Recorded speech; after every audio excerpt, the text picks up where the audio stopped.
రజతోత్సవ సభలో పాల్గొనడం మన అదృష్టమంటూ సంగారెడ్డి ఎమ్మెల్యే చింతా ప్రభాకర్ వ్యాఖ్యానించారు. సంగారెడ్డి పట్టణ బీఆర్ఎస్ పార్టీ ముఖ్య నేతలతో ఎమ్మెల్యే చింతా ప్రభాకర్ సమావేశం ఈ నెల 20వ తేదీ వరంగల్లో నిర్వహించే రజతోత్సవ సభను విజయవంతం చేయాలని పార్టీ ముఖ్య నేతలకు దిశానిర్దేశం చేశారు MLA Chinta Prabhakar. Sangareddy MLA camp కార్యాలయంలో పట్టణ బీఆర్ఎస్ శ్రేణులతో ఎమ్మెల్యే సమావేశం. సభకొచ్చే వారికి ఇబ్బందులు లేకుండా చూసుకోవాలని సూచించారు. సభా సమయాన్ని వివరించి ఇప్పుడు బయలుదేరాలి అన్న సమాచారాన్ని వివరించారు.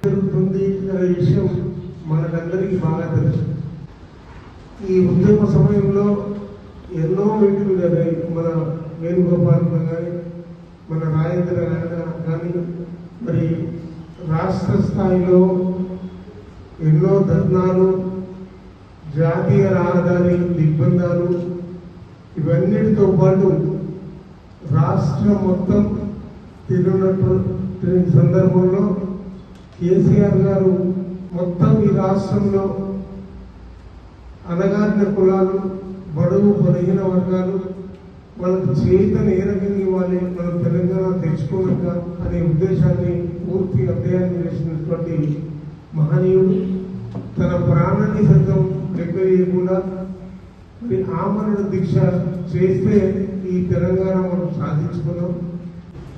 27వ తారీఖున మనం సమయ పాలన కంపల్సరీ పాటించాలి.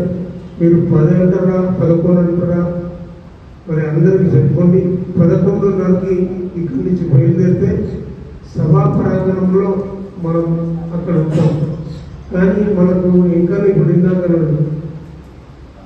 సభా ప్రాంగణంలో ఫోటోలు దిగడం, ఆ ఫోటోలు వెంటనే కాన్స్టిట్యున్సీకి పోస్ట్ చేయడం, ఇక సభలో మనం కనిపించకపోవడం అనేది సర్వసాధారణంగా పరిపాటి ఉంది. కానీ అట్లా కాకుండా ఆ మీటింగ్లో మనం పాల్గొని ఆ మీటింగ్ అయిపోయి సీఎం గారి స్పీచ్ అయిపోయిన తర్వాత, కేసీఆర్ గారి స్పీచ్ అయిపోయిన తర్వాత మనం రావాల్సిన అవసరం ఉంటుంది. దానికి గాను మరి మనకు ఇచ్చిన టార్గెట్ 3,000, కానీ ఇప్పటికే 4,600 అయిపోయింది.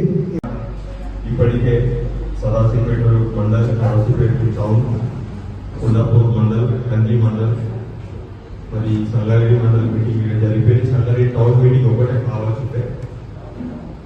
గత 2-3 రోజుల నుంచి అనుకుంటా ఉన్నాం, కానీ ఇక పెళ్లిళ్ళు అవి ఉన్న కారణంగా, అలాగే మన ఎమ్మెల్యే గారి జన్మదినం సందర్భంగా కూడా ఈరోజు మరి టౌన్ అధ్యక్ష కార్యదర్శి ఇద్దరు మరి ఎక్కడ నడుస్తున్నా కలిసి కార్యక్రమాన్ని రూపకల్పన చేశారు.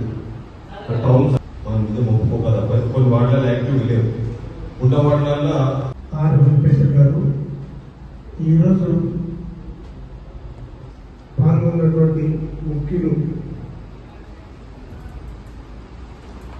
మామిళ్ళ రాజేంద్ర గారు, అకీమయ్య గారు, మా లక్ష్మి గారు,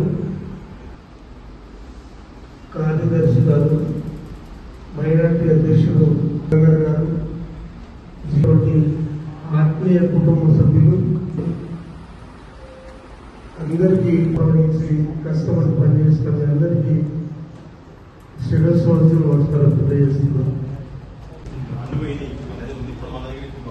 వాళ్ళే